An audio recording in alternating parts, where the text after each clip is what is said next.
Carolyn and Shaun, thank you so much for joining me today. So good to be here. Pleasure and a privilege. Yeah, I want to jump right in. Right, I want to spend as much time as we can talking today. We're going to look at ChatGPT and AI because it's all over the place, right? It's in the news. It's all over social. I even had a notification pop up this morning about ChatGPT and AI from the New York Times that industry events, conferences, you cannot escape it. So today's podcast, we're going to focus on ChatGPT and AI and how that's affecting the landscape in internal communications, HR, employee experience, for better or for worse. So I want to start off first, though, by letting the listeners know something. As I was thinking about this podcast and what I wanted to ask the both of you on here today, the idea hit me. Ask ChatGPT what I should be asking you. So that's what listeners are going to get. They're going to get questions from ChatGPT and then some of my own. So just wanted to preface that. And I bring that up, Carolyn, because I work with you at Simpler, and you've really shown me some of the really cool stuff you're working on with ChatGPT. And Shaun, I spent the weekend reading the first part of your series on Mr. Editorial. It's titled "In Telecoms: A Practical Series on Using AI in Corporate Communications." You just published the first part. And I read it over the weekend. I want to tell our listeners how informative it is. Anyone who's listening should check it out on Mr. Editorial website. But the first line of that series really struck me. And I want to just reiterate it and then get to you, Shaun. It starts off and it says, "One day not far in the future, we will refer to life before and life after ChatGPT.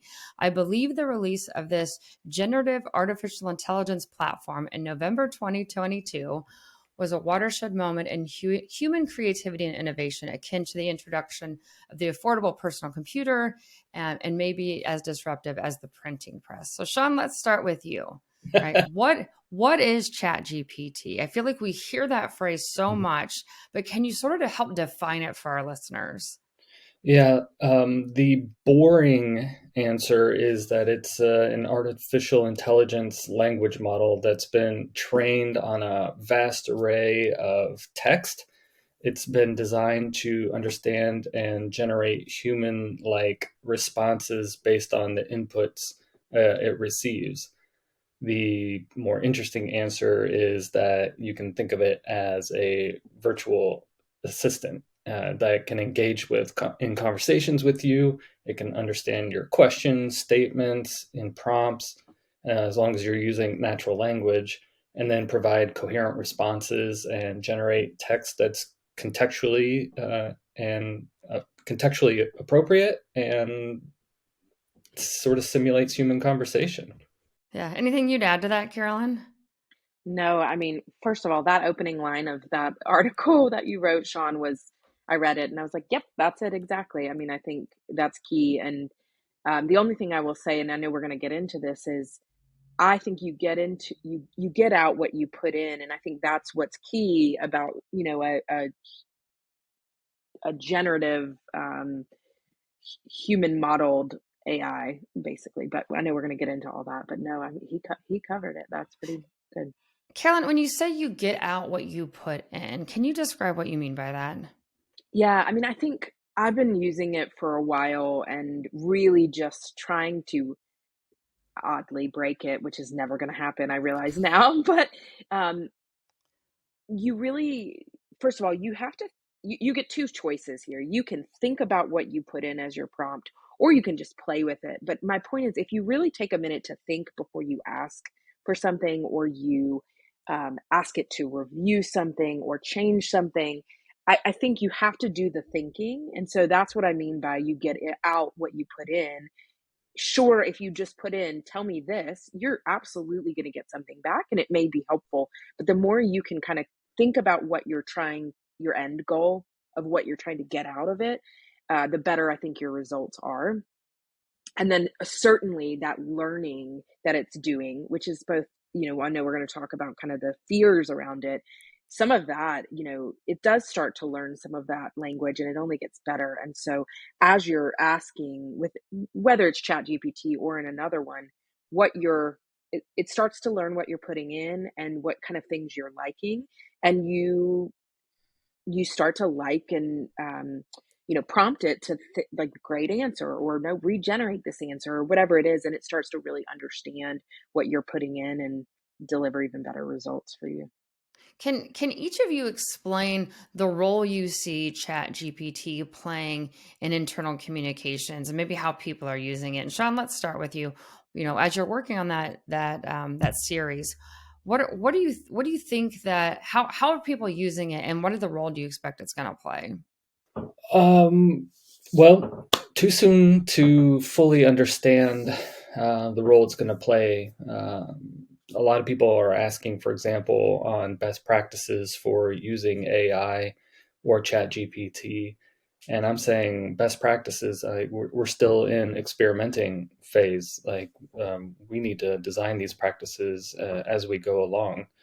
But right now, I see it as a valuable virtual assistant, junior associate slash intern. Has some very basic capabilities and can give anyone a head start where you're just running out of time, or you've never been confronted with that question or problem before, and you're facing a blank page and just don't know where to start. I think a platform like ChatGPT can give you that head start, can knock off hours and hours and hours of your work week just by putting together a response to a simple prompt like, for example, let's say you are new in your internal comms career and you're 2 years in, and the CEO wants to send a message to employees about the death of an employee, a high profile employee. Well, how often do you write notes from the CEO expressing um, grief about the passing of a colleague? Well, maybe you ask ChatGPT for that first draft, just to get a sense of what that would even sound like and where to even go, rather than just trying to start from scratch. So I see it as a first draft jump starter. Yeah. What about you, Carolyn? I know we've talked a lot about this. You're the one that really sort of introduced it to me. And I was really taken back just the stuff you were writing in it. So I'm wondering if you would talk about the role you see it playing, and then maybe some examples like Shaun just gave, what you're using it for. I love the example Sean gave of it being right, like that junior associate or that intern. For me, I'm using it as an extra set of eyes, right? When, I've been on internal comms teams where they've been big and we've had a very detailed editorial process where, you're getting input from all the right people. Now, being on a smaller team, that's kind of the direction. I'm using it for a million different things, but when it comes to sort of similar to what Sean was saying, I'm using it almost like a gut check. And so I will generate something for myself and then put it in there and say, make this better, or put this in a different tone, or summarize this for me, right? And so I'm kind of using it for all kinds of things. I'm using it for brevity, really, to try to, I'm a long form writer. I tend to write more than I should. And so I'll put in something and say, "Hey, make this more brief for me." And the key here, I think, is that, and this is what I think Sean was getting at, is it's really a, again, put in, put out kind of thing. So I'm not putting something in and taking it exactly, right? I need to read it for the voice and tone of what my CEO might say, or what the tone or voice of the company is, but it really becomes that gut check for me. And I really like using it for areas that I consider my blind spots. So I've always been in a comms role, right? I'm a good communicator, I'm a decent writer, I know how to handle crowds. I'm not an engineer, I'm not a product marketer or manager, and I'm not in sales, right? And so often what I'm doing is taking my biased writing, right? Because everything we're individually writing is biased, putting it in there and saying, tell me, I literally will say in Chat GPT, like, tell me how you would say this for a sales associate, a young sales associate. Tell me how you would say this for a second language English, second language, engineering, super analytical person. Again, all of that you take with a grain of salt, because there's bias throughout it. But for me to check my own bias that way has been hugely helpful. So I'm using it there that way a lot, just to again check my bias and write more brief. And I think that's a concept that there's, we're talking about ChatGPT, but there are so many other things out there and other tools. I use ChatGPT a lot, but I use a lot of other tools. And one of the other ones that I use very frequently is called Verb, and it is very much for fictional writers. And I use my stuff to then articulate a story. Like, tell me a story about, an employee whose benefits were just taken away. And then I can kind of get myself into the mode of the person, like the character. So I'm kind of doing that a lot too, to just try to trigger my corporate-y brain into more of a storytelling brain as well. So again, I think endless. So, if I hadn't used it, I would be hearing this thinking in my head that this is a really complex tool to use. Carolyn, can you kind of just walk through, if you had to write almost a help guide, right? You open ChatGPT, how you say, help me, help me with this document more with more, have it more Yep. concise and be more simple. Can you Well, really just kind of walk through how the simplicity of it? so this all goes back actually to probably the early 90s, when you think about when we introduced search engines, right? When search engines were created, you were looking for a word, right? We started to see over the, let's say 97 to 2007, we started to see a shift in how people searched for information very intentionally. And I'll give you just a personal example. I've said this before on this podcast, but I was at Yahoo for a really long time and had the opportunity to analyze search trends. And one of the things that we saw really clearly is people went from typing in a word, right, like Britney Spears, okay, that's a great example because she was the top 10 search person for very many years, to what's going on with Britney Spears? How old is Britney Spears? Who is Britney Spears? When is Britney Spears' next album? So you started to see the contextual searching change. That is the headspace I want people to get in when they're using AI. Is I want them to get out of the, like, I'm going to type a word in, and go into that curiosity, starting to ask the same way you would, I think about my daughter who's 9, the way she would ask me a question is the way that I'm approaching all of the AI things, so that I'm not just I'm getting meat. And so again, I would say for anybody it is simple. You just need to change your mindset a little bit and ask it like you're asking a person, and going in with this kind of reporter like curiosity and treating it like a reporter. That's how you're going to get the meat mostly out of it, and start to teach it to answer questions. Shaun, what do you like? What would you say? Do you think it's simple, or? Yeah, it's very simple, and I think that's one of two ways that I would think about how to use ChatGPT. The first thing that people should think about is the name. It literally says chat in the name, and it's a chat bot. So you can just ask it questions, it'll give you an answer, and then you can ask it a follow-up, or to refine it, or to revise it. I mean, it's a chat thread. It's like you're texting a virtual assistant, so you can have that kind of conversation. It's the user interface is simple. There's just one text box on the page. So having that mindset of being able to ask more thoughtful questions is a great way to start with Chat GPT. But the next iteration of that is to understand, or to uh, assign Chat GPT a virtual assistant persona. And you may not know the questions to ask, but you can just tell it, give me a head start on something. Um, so if I think about an example for that, this week I am doing some live reporting for an internal only conference, and our company uses Yammer as our internal chat platform, uh, a platform that is new to me. So I can ask ChatGPT, how would you report live from an internal conference using Yammer?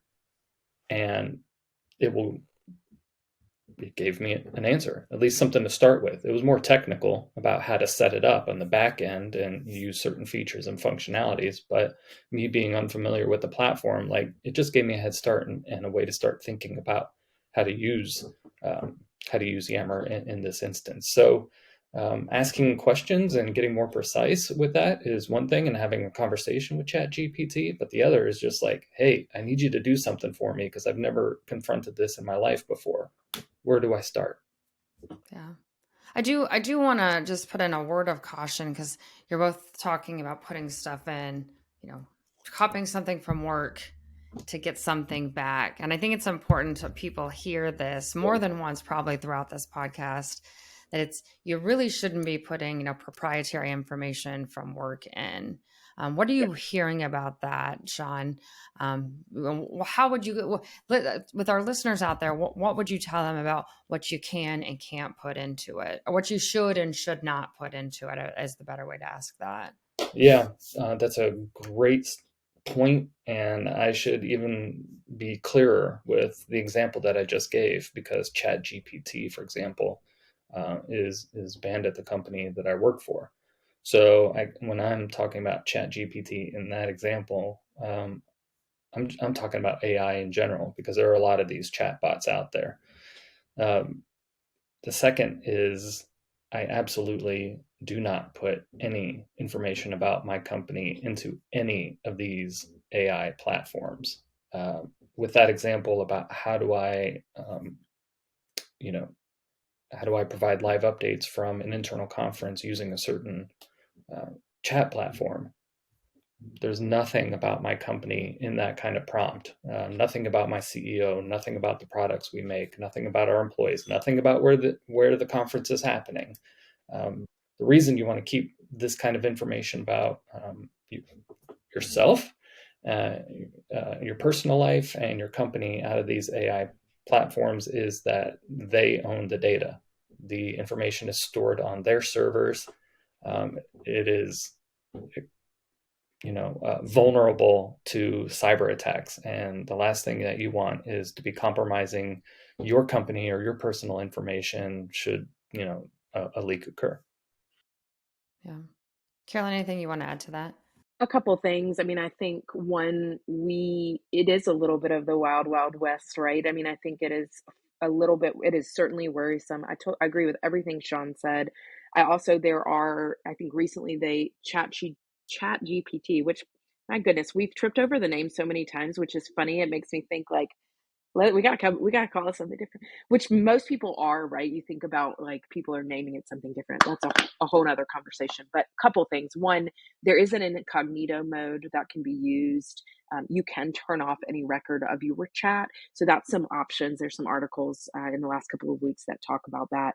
But yes, I very intentionally will strip any information that I think is proprietary or personal. I find it does not limit the results at all. You can even put in pretend companies, right? And as an example. So I think it is smart to be cautious the same way that you would.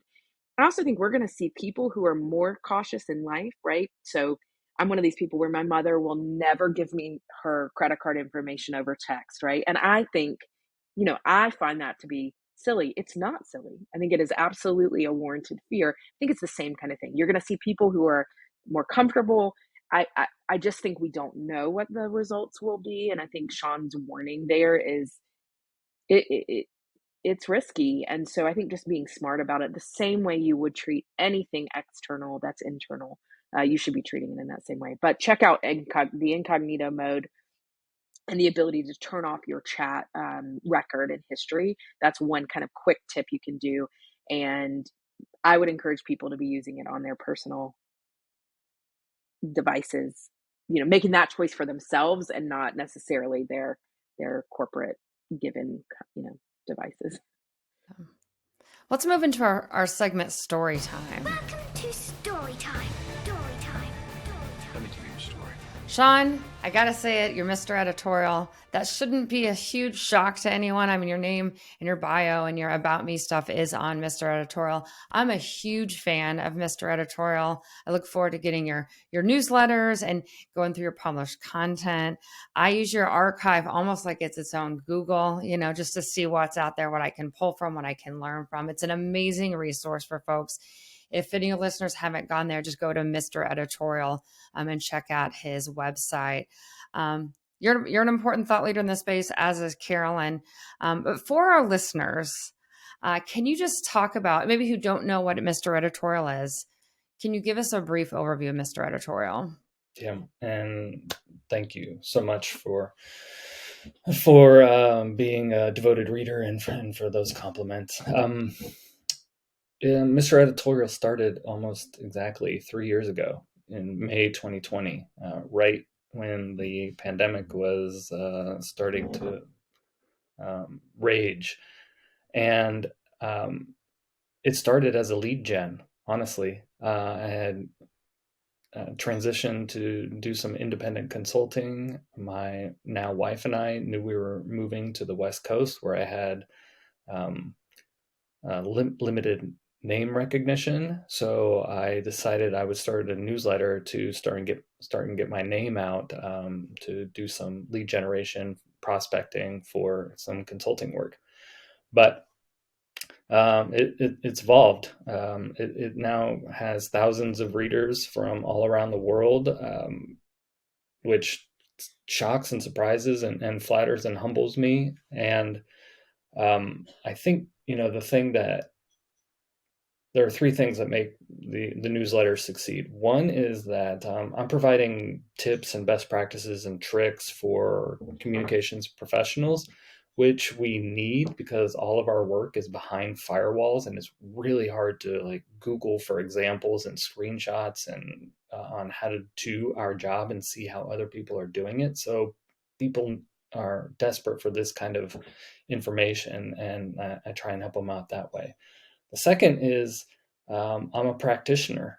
I'm no longer, that consulting gig lasted a hot minute. I'm back in the corporate world. I am in the trenches. I'm one of us. I'm one of the people. I understand the struggle and am kind of, in the foxholes with them. I'm not some on high consultant or somebody who's retired, speaking from the clouds on how to do things. I'm like, yeah, well, the struggle is real inside the trenches here, and I'm there with you. And the third is, I think I get to say a lot of things that other people are thinking, but aren't necessarily allowed to say at their work for whatever reason. So I feel like, based on the comments and feedback that I get from my readers, that I'm often holding up a mirror to their own experiences and saying something that that we're all feeling, but maybe can't say because of professional decorum or politics or whatever it may be. So I love writing, I love editing, I love publishing. I'm good at comms. Mr. Editorial is a natural manifestation of all of that. Yeah, people can go to your website and sign up for your newsletter. I highly recommend it. Can you tell us about your current sort of corporate job? You're doing the work. You're in the trenches. Can you tell me just a little bit about what you do outside of Mr. Editorial? Yeah, I have an amazing job. I have a fancy title. I am the editor-in-chief of digital publications for Lamb Research, a company nobody's ever heard of, but yet is a $65 billion market cap company. It's in the semiconductor industry. Speaking of AI, my company helps enable the microchip manufacturing that powers AI. So, but what's great is that I'm in a mixternal communications role. I am editor-in-chief of the internal news and our blog. And so it is a very rare position in corporate communications to have somebody who straddles the line between internal and external storytelling. It's almost exclusively internal or external. If it's external, it's often with the marketing team. So it's a really rare role. And it's the reason why I joined the company, because the communications leadership, they recognize the future of corporate communications is the blending of internal and external into mixternal. And so I'm happy to join an organization that has that foresight and to help be, a pioneer and a vanguard in the direction that I think our function will grow. I feel like I want to have you back on, Shaun, just to talk about this role, the internal, the external. I know a lot of internal comms folks, including myself, when I was more of a practitioner, struggled with that, right? External does their thing, internal does their thing, and almost neither the twain shall meet or something, you know. So maybe I really want to hold that for another time, but I maybe reaching back out again. Carolyn, you are to this podcast what Steve Martin is to SNL. This is your third time on That's Cohesion. nice. I'm gonna have to send you a plaque. It's like most Most guests. appearances. Yeah, most Right. appearances by a guest. Just remind our listeners quickly who you are. Yeah, awesome. Thanks. And it's so good to be here again. And the conversations are always great. And I love getting to be on with people like Shaun, who I just super admire and read their stuff obsessively like you do, Amanda. So I kind of, have lived in that practitioner life for almost my whole career and joined Simpler officially almost a year ago. And I have this really awesome job where I get to do the practitioner work still a little bit, which I still love to do. And I get to talk across the industry to other internal comms and HR comms leaders and understand their hopes and desires and dreams, and then meet internally with our product team and really get into the nuts and bolts of what we're building at Simpler to advance the internal comm and frankly this mixternal world, which I love that phrase of that kind of convergence between external and internal, which are more and more just kind of converging. And then I get to do fun stuff like talk all the time and read, and that I think is the most exciting part about my job. Don't tell my boss, but I obsessively all day get to research and read what's going on in the communications in the HR space. And as somebody who lived in that practitioner life for so long, I would have tabs and tabs and tabs of articles I wanted to read constantly and not be able to get to them because of the day-to-day, work. And so I spend a lot of time reading and researching and thinking, which is really exciting and makes me want to go back to college because it is like getting to appreciate that deep research. And I probably get 30 newsletters and I prioritize a few, but I try to get through them and really understand what's happening. So Yeah. yeah, so that's my gig, and I do have a consulting business on the side, so I still get to do a little bit of consulting, which is really fun, and kind of helping internal comms folks and also employer branding teams figure out their path. Great. Thank you again both for being here. I'm going to move us into our next segment, Getting Tactical. I'm trying to figure out tactics. Let's get back to this ChatGPT AI stuff. We had a nice moment, nice fun moment. Now back in the trenches here because we haven't really even scratched the surface. So I want to dig in much deeper so our listeners can get a better understanding and have a better understanding of it.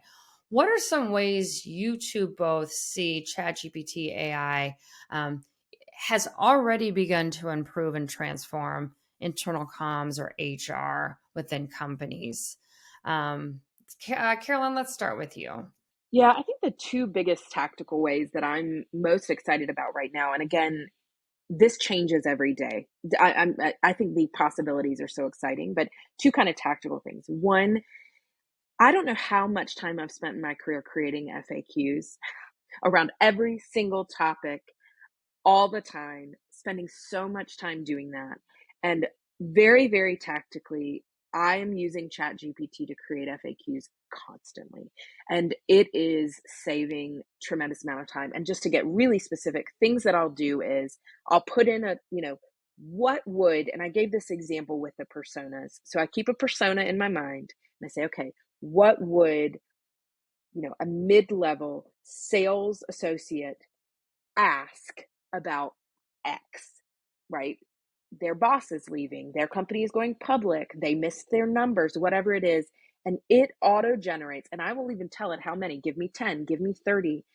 It automatically will generate those questions. And so for me to be able to then take those, put them somewhere, and then really start to curate them, that amount of time I would have spent thinking and asking and, researching, I'm now able to get really quickly. So tactically, I'm loving the speed. The speed at which I can get things done, I think is huge.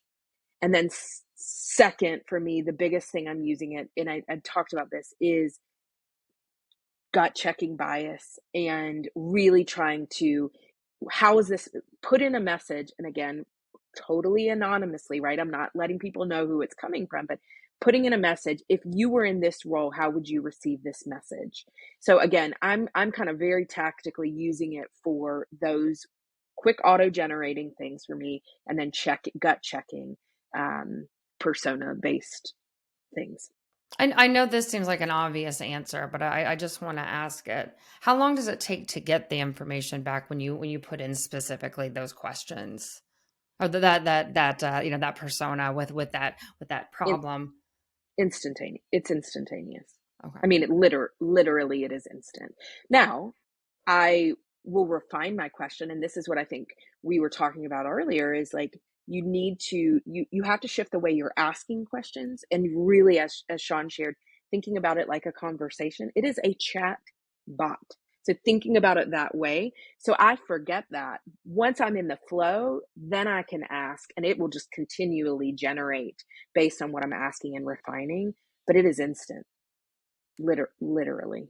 Yeah, I can see it type Instantaneous. out right there in front of you. Just question, Yes. question, question, question. Shaun, what about you? How are you seeing it improve and transform communications, HR? Yeah. I'm not really yet. Now, I can't speak too much about HR. That's a space I don't have much experience in, but I know for more than 10 years, HR has been using AI to filter and read resumes as a first round of recruiting, for example. But how HR is really using it, I'm not too sure. For corporate communications, again, I think we're too soon. And I think that's for a couple of reasons. One, comms pros are like notoriously slow to pick up on new technology. I mean, remember when like 5, 8 years ago, everybody was like, we need an app, we need an app. And, how quickly, that happened, 5, 10 years after the App Store opened up in Apple and so on. So I think comms pros are too slow to pick up on new technology in general, and I think we're also, especially for internal comms, one of the last functions to get the budget resources that are needed to invest in these new technologies. So um, I think it's the transformation that we're seeing on the corporate communication side is happening on the individual level, it's happening on the fringes, and it's happening with those who are ambitious. Because, as I said in the introduction to my initial piece on Intellicoms, in talking about artificial intelligence and communications work, AI will not replace you, but somebody using AI will. And so I think those who are experimenting with the technology right now on an individual level within their teams, maybe their team doesn't even know that they're using it. Those are the places that we're seeing a little bit of traction. I think for general, purposes of like whole teams experimenting with AI technology, I think the safest place and the most fun is probably with image generation, because when you are asking AI to help create an image, it's a benign act, because you're not asking it to write a memo in a certain CEO's voice about a sensitive topic like layoffs or anything like that. Um, Many communications teams don't have a multimedia artist within the function, but you need graphics to entice readers to your material. So why not experiment with something like Dolly or Midjourney to create graphics, arresting graphics for your intranet story, in a matter of seconds without having to tap a consulting service for thousands of dollars for a piece of artwork. So I think, when people start experimenting with something as benign as image generation, it could be the gateway drug to using chat AI tools, and then get even more sophisticated with. I mean, there are hundreds of tools out there that we're not even touching on. So I don't really see too much influence in it right now. I think I can count on my hand right now the comms pros who I think are actually seriously talking about AI and corporate communications, and I'm talking with one of them in this podcast right now. The more you use it, Shaun, and this would, Amanda, maybe this, I know this is your podcast, so me asking the questions is really Go right ahead, Carolyn. But I'm finding, and I don't, the more that I use it, actually, the more anxious and nervous I get. It's this combo of excitement. You're talking about Midjourney, and you're right. I think the gateway is on some of the image generating. But recently, I generated headshots for myself, and just to play, and it was, my mind went so far in the fear factor, right? So many scary things, imagining, right? Like me as a persona who's not really me, if something were to happen to me in the future. I mean, it not to take us in a dark road, but I think that the more that I'm digging into it all, the more anxious I'm getting and excited.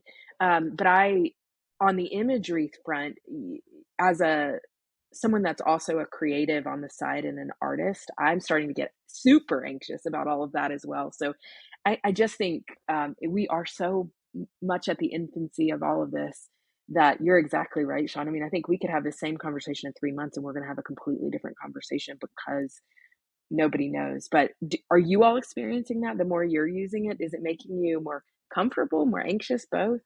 I mean, me personally, when you've shown it to me, I'm like, oh, that's neat. I'm going to go in and try it. And then as I play, I realize I don't even fully understand its power, which gives me some, a little bit of anxiety that there's so much there that I don't even know how to use it fully yet, which makes me nervous. It's hard to describe what that means. It's like, the idea of like maybe looking at an elephant and they say you have to eat the whole thing. And the joke is you eat it one bite at a time. And I'm trying to think of how to consume it in one bite. So I know that's also sort of a dark metaphor, but I don't fully understand its power and what it actually can and can't do. And I know that's still being built and will continue to evolve, but that's where my anxiety comes from. I know I've heard, like you said, Carolyn, about artists having a real problem with this. And I do, let Shaun speak. I do want to talk about sort of the dark side about it. But before we move on, I want to let Shaun, I want to hear how you feel about it, because I'm very curious if you're anxious or what your feelings are. Yeah, well, Carolyn, let me ask you, do you consider yourself an AI expert? Oh, God, no. No. And so you're one of the very few people who I know who are taking AI and comms seriously. And I am into this every single day. I've got so many spreadsheets, so many reports, so many thoughts about it. And I would not call myself an expert either. And yet I think you and I know more than 99% of corporate comms professionals out there. Now, that said, neither one of us admit we are experts in this technology.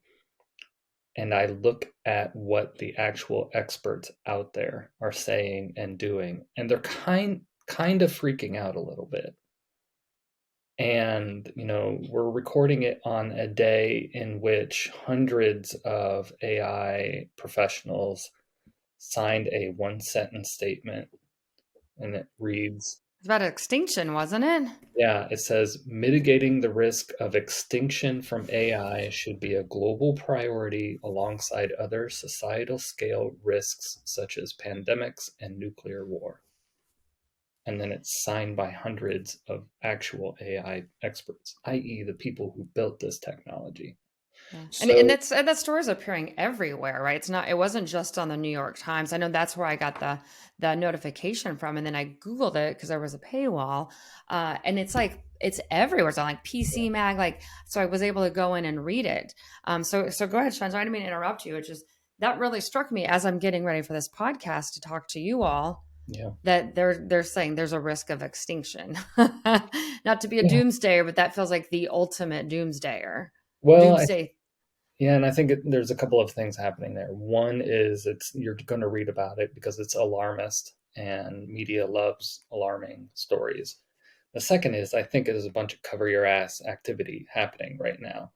We have all these engineers and I don't know, psychologists and philosophers and programmers who have created this technology and unleashed it, and now they're kind of apologizing for it and or um, trying to distance themselves from it, from the negative consequences of the monsters that they released. So I think there's a little bit of I think there is mostly sincerity here, because I think that the individuals who signed that kind of statement believe themselves to be the trusted individuals who can help usher AI technology forward in a way that doesn't harm us.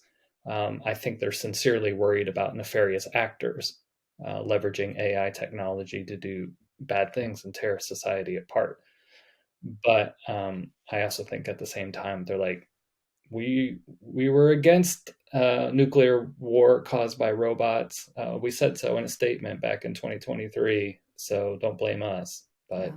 I mean, they built it. So Well, let's dig into that because it's not, I mean, I feel like risk of extinction is like the worst possible outcome. So everything else I'm about to say is really bad as well, but not as bad as, full on human extinction. But you have tech leaders like Elon Musk, and Jeffrey Hinton, who's actually the godfather of AI, right? He left his role at Google, and blew the whistle on this, but they're coming out and saying this has some serious dangers to society or risks to society, right? I mean, I believe, correct me if I'm wrong, there's, chatbots that can learn racist behavior. I mean, there's so much bad that could come from this. And I just want to know what you all are hearing about this and maybe even provide some examples. I know, Carolyn, you and I have talked about the Pentagon when there were photos that it had been bombed or was on fire, and that had really upset you, and when I looked, it was very disturbing. So I would love to hear from the both of you. Carolyn, we'll start with you about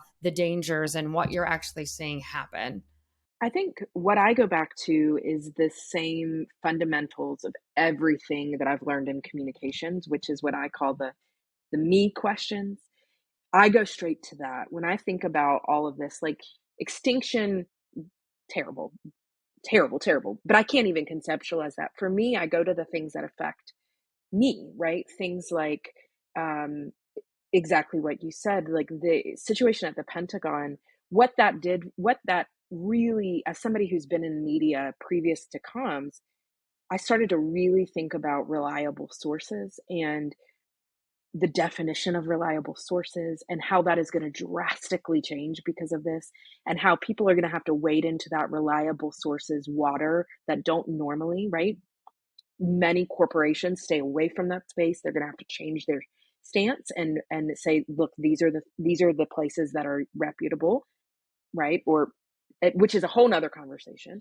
I go very much, it's because I'm a mom, I go very much into the all of what you're talking about, the fears that I personally have around I mean, it gets so dark so fast. So I can't even go there in my mind. But what I will say is I think naturally humans are going to go to the me situation. And that is where I would start to think about those worries. I think about my aging parents, and already my fears around scams and things like that. The possibilities become endless of fear for me, and when it comes to that, so I think we are right to be cautious. I think we are right to think that we are literally at the baby stages, not even like the 1 day old baby.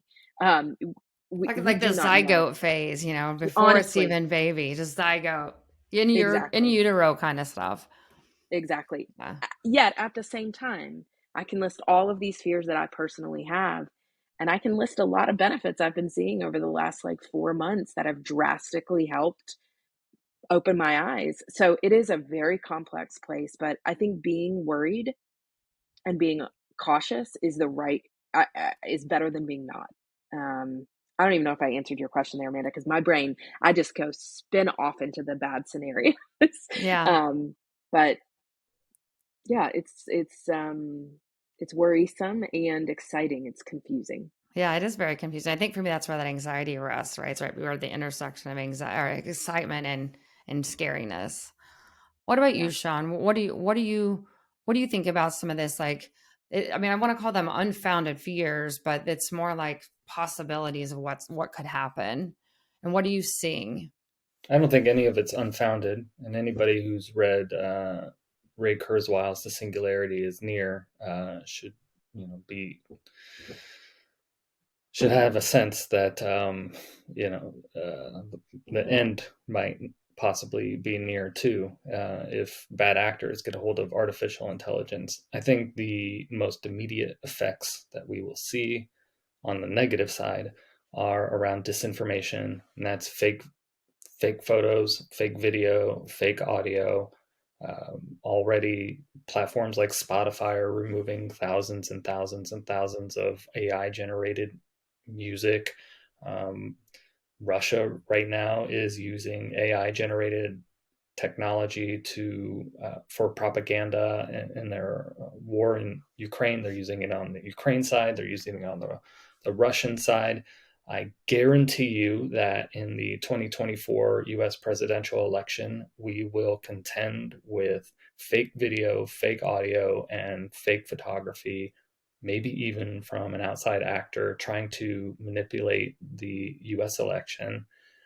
Um, I think, Jonathan Haidt, who is a social psychologist, among other things, has a lot to say about how AI will ramp up the negativity and rage and misinformation in social media, which will have a vicious cycle against our news cycle and the way we perceive our fellow citizens and so on.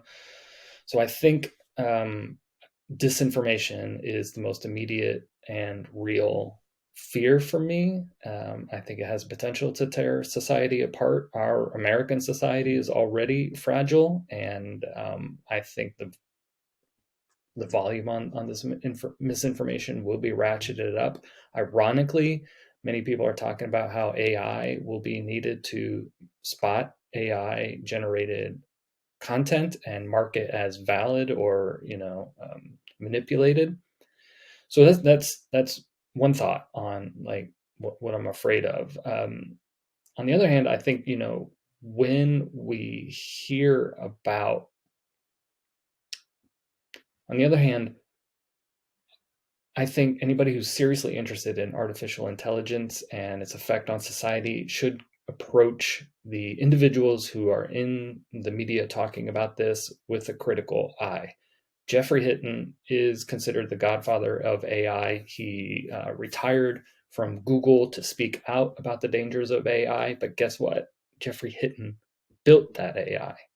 So, like, weren't you aware of these dangers all along while you were building it and collecting your fat Google paycheck?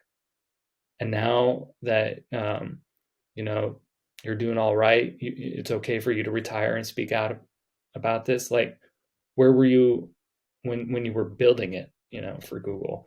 And when Elon Musk speaks out about ChatGPT and slowing down the advancements in artificial intelligence. Well, Elon Musk is a co-founder of OpenAI, which started ChatGPT, and Elon Musk is starting his own competing AI platform. So I think he's less about the dangers of AI and more about falling behind in the marketplace, and he wants to catch up. So when people are speaking out, like, who are they? Where are they coming from? And weren't you aware of all this all along? Why didn't you tap the brakes before you released the monster here? So just think critically about the voices we're seeing out there in the news as well.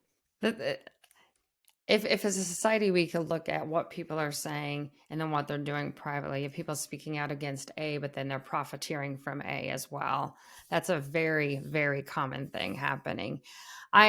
It's really hard for me to go from talking about extinction to just a fear that our listeners might have. I want to sort of step back on that, what we were just talking about, because it is very dark. And I feel like we could spend another 15 hours, the three of us, just really going through.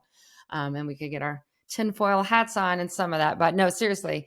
Um, but I do want to point out the ChatGPT, because one of the fears, and it's again not extinction level, but the fears you're seeing over and over and over are people saying, Shaun, you sort of alluded to this earlier, it's going to take my job. If I'm in internal comms and I need to write all the stuff that like Carolyn is pointing out, then I can be let go and my boss can just use that. So I'm wondering if you both will speak to that. It's taking my job, or I'm afraid it's going to take my job, fear that's out there in public. And Shaun, I'll start with you because you brought it up about you won't be replaced by it. But if you, I forget how you worded it, but if you don't use it, then you know, that's going to be a disadvantage. So would you mind speaking to that? Yeah, the question is whether I don't think AI will replace you, but somebody using AI will. I also think that the number of jobs in our industry will just, there will be fewer because one person can do more using these technologies. Or I don't know, maybe it's the same. Maybe it's the same amount of jobs, and people's time is spent more on thoughtful, strategic work rather than rote, repetitive junior level material. So 5 years ago, there was a study of 200 tech applications, and it found that 38% of PR work could be done using AI. So that was 5 years ago, 38%. Now we have ChatGPT and an explosion of AI tools. I haven't seen a study on this lately, but my guess is 60, 70% of PR work now can be done using AI. So what does that mean for the PR department? Does that mean you still have 5 people working on PR? They're just being more productive and efficient because they're using AI tools to write press releases and media advisories and interview background notes? Or does that mean that department goes from 5 to 1 or 2 and the money is reallocated somewhere else? The point is, those 2 PR people left standing at the top of the pyramid in their company are using AI. And if they're not, they're being replaced by somebody who is. And so I think that's just the future of corporate communications. It will be as vital to us as the keyboard to do our work. Yeah. Carolyn, what do you think about this topic? Yeah, I mean, I completely agree. I don't think we know yet. I think it's a great statement to say it's not going to replace, we're not going to all lose our jobs because of it, but you better get on board to using it. I don't know if that's true or not. I think things are moving really fast. What I can say is I feel pretty confident that the time that communicators spend on things that are not important, which has its own, discussion of what's important and not. But I would say the things that I would categorize as not strategic and not important are absolutely going to be replaced. What I don't think is going to be replaced is the ability to truly storytell, to truly dig into a culture. I think we're going to see communicators shifting more into this experience, understanding, like really the humanity, the stuff that you cannot generate, which is emotions and feelings as a result of something unexpected. That I think that AI is going to be able to make assumptions, right? The same way that I was talking about building personas, right? Even those beautiful descriptions that AI gives me when I give in a persona, it's missing the actuality, the reality, right? The humanity of it. I think it can pretend that. I don't think it can get to that. So I think that things are going to start to get reprioritized. Storytelling, narrative telling, understanding emotion, human psychology. I think all of those areas are going to continue to thrive.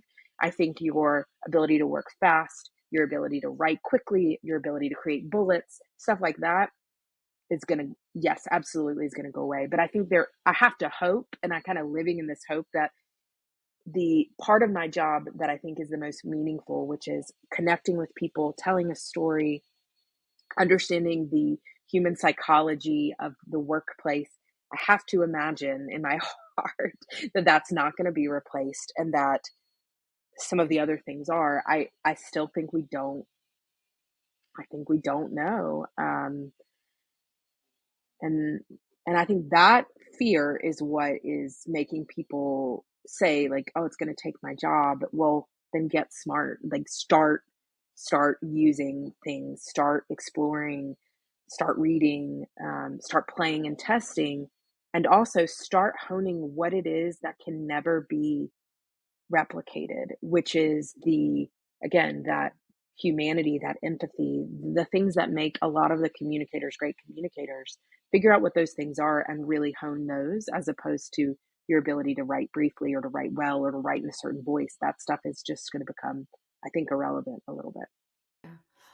I'm going to turn this just a second and think about it from an employee experience perspective.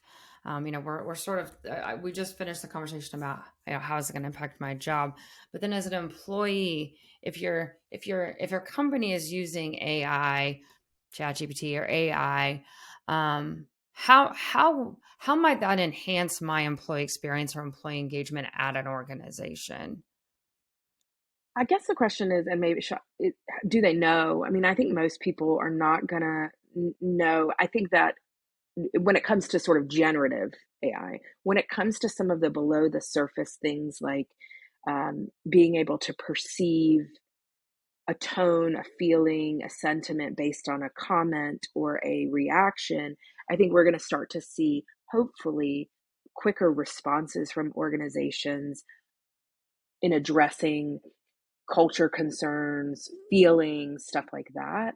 On the generative side, and I haven't thought deeply about this section, but I'm just not sure the average employee cares how they get like, who has written their news. I mean, that's tough for the comms people to hear, but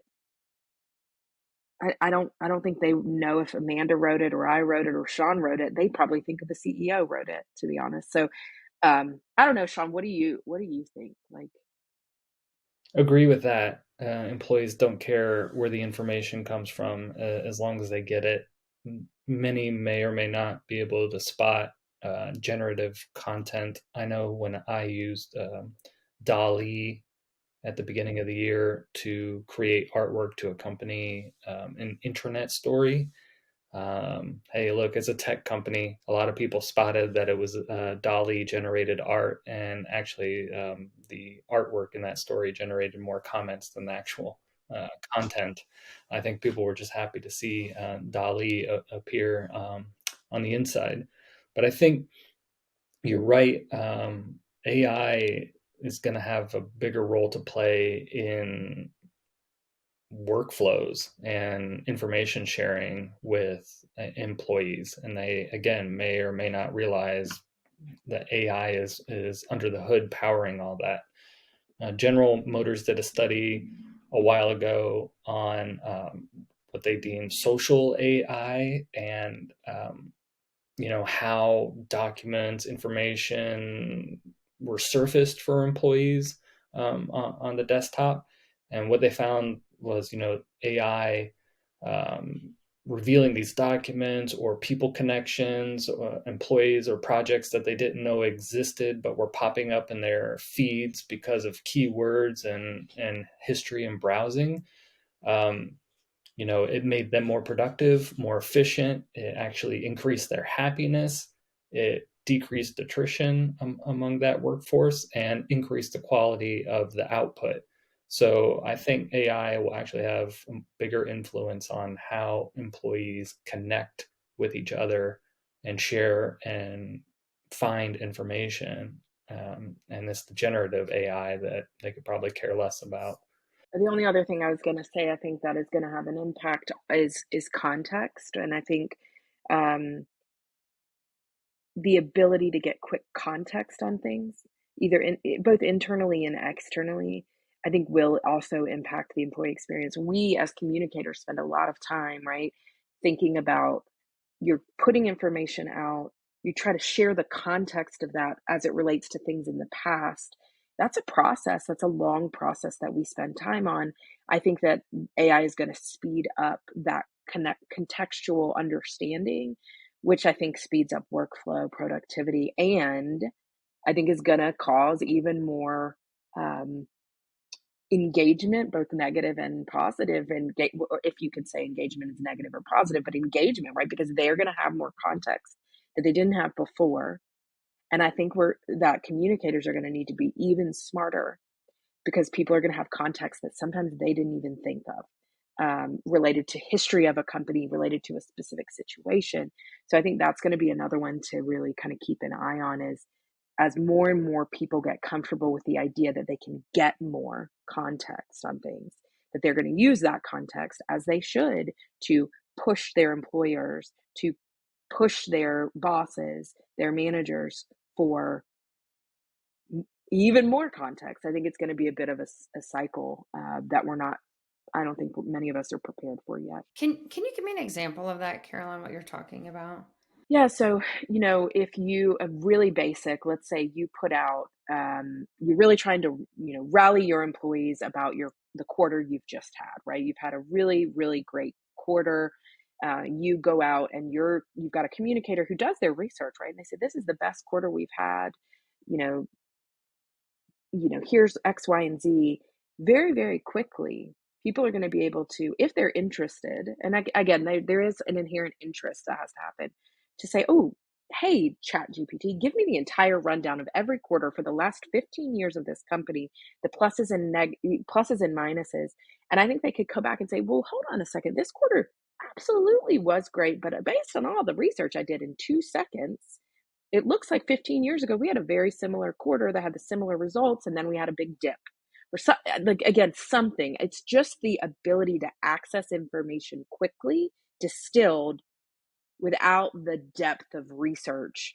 And I think, again, that's the way that people are going to have to start. Communicators need to start thinking about, not because I think communicators are hiding it, or I just think it's bandwidth. You're putting something together. You do not have the bandwidth to do 15 years of research on every single quarter of a company you've been at for 2 years. But soon, if not now, you have access. The whole world is going to have access to that. And I think we're going to see it on the external side hugely. And again, that's where reliable sources, I think we're going to go from really reading and believing, reading and questioning, and you searching, asking for context. That's kind of my very basic. I mean, there's probably a gazillion more examples. Yeah, no, that's a good one.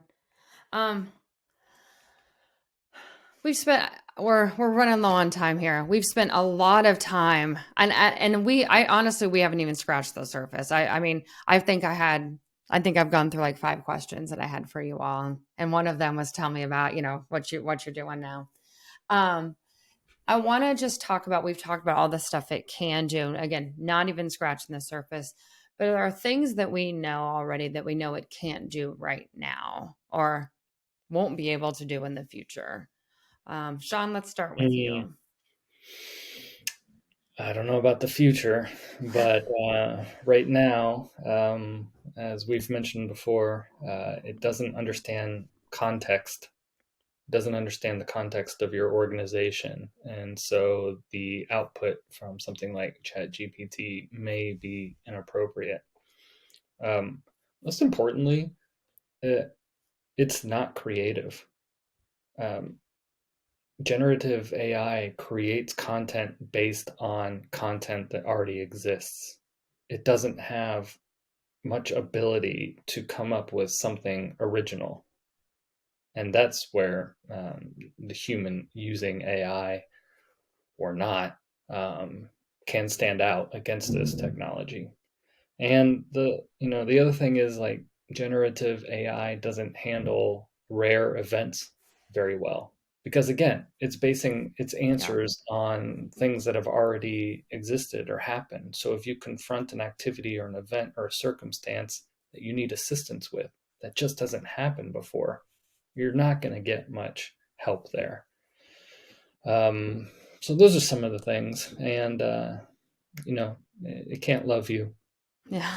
Yet. It can't love I everyone. It's funny that you said that. When I was showing it to my husband, I was just showing him. I told it to write a song, by one of our favorite artists to see what about this topic. Yeah, I saw Carolyn's have it write a Taylor Swift song about a topic that you love, Carolyn. But then I was showing him, and I was I was in the middle of reading a news story, and I asked Chat GPT to summarize this brand new news event that had been going on for a couple of weeks, and it couldn't do it. And then it said, if it's prior to this date, I probably won't be able to give you much information. So that was a limitation I saw that sort of dovetails off of the ones you just talked about. Yeah. Carolyn, what are you seeing in terms of what it can't do or real limitations for other than what Shaun said? Yeah, I mean, I think about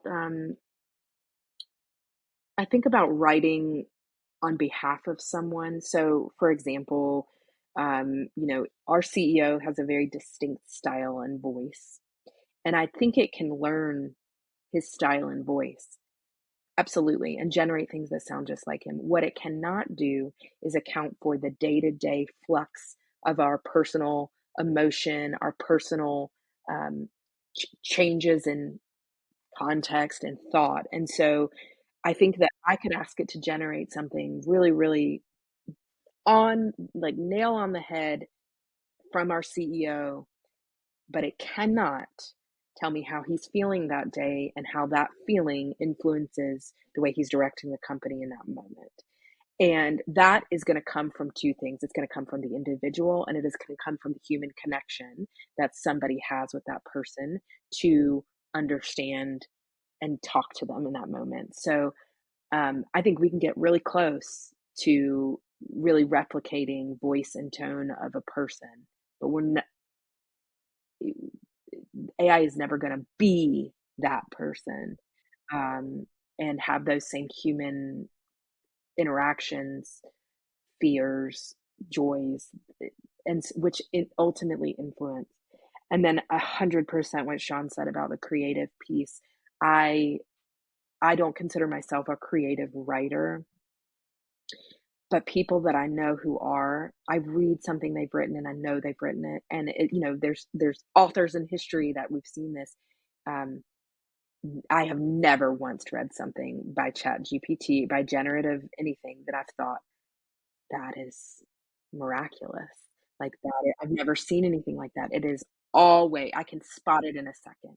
And I don't think that is going to change. I think they're going to replicate, but I don't think they'll ever be that sort of big magic moment, as Elizabeth Gilbert would call it, that happens in true creatives. That it can never be that.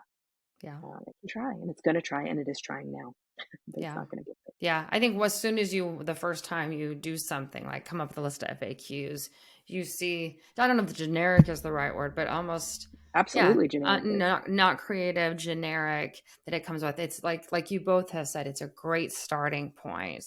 To cover that first maybe hour or two, you'd be sitting there racking your brain, but it doesn't really get to the heart of what you're looking for sometimes.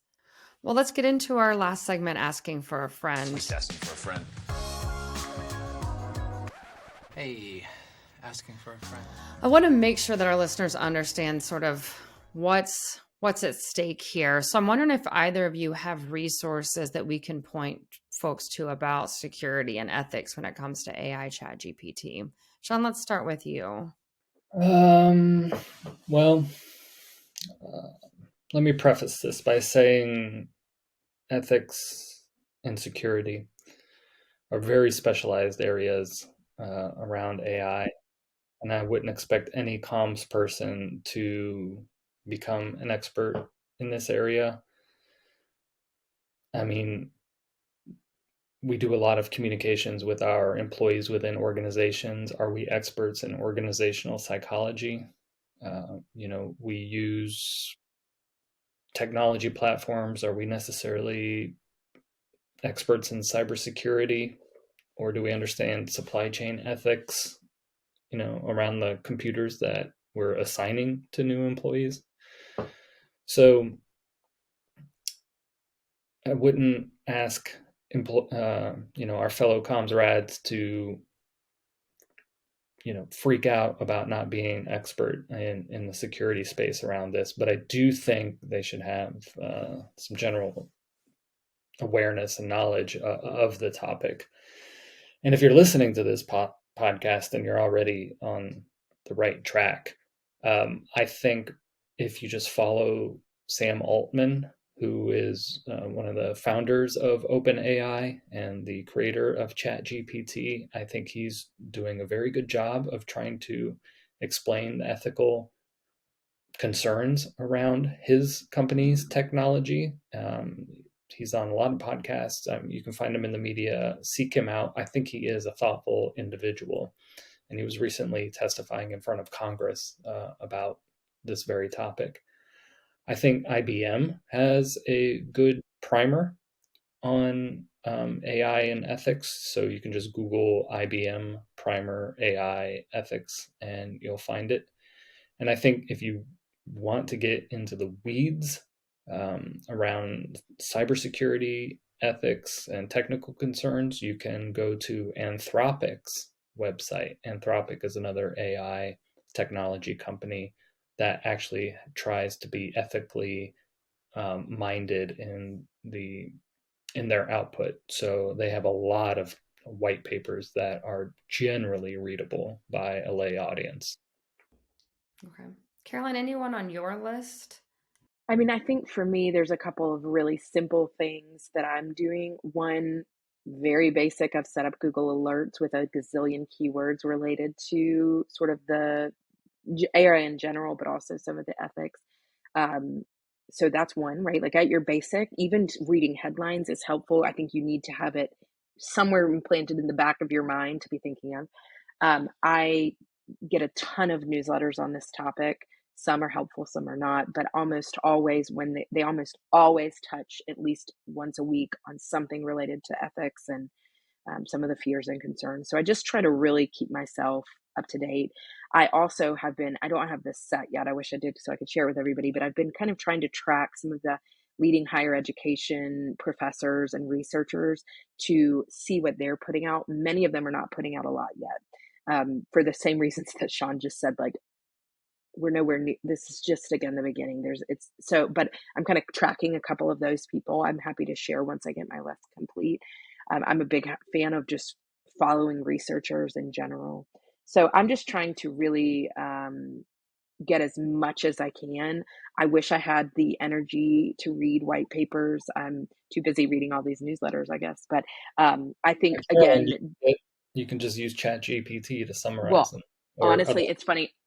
I just also, there's this other app called Distiller that I'm using, and I'm just, but yeah, exactly. I think the key here is, yes, if you can go deep and follow some of these people, please do it. If you can't, making sure that at the back of your mind it is in there. And I think that's going to take repetitively bringing that topic up and being aware of it. So, Yeah.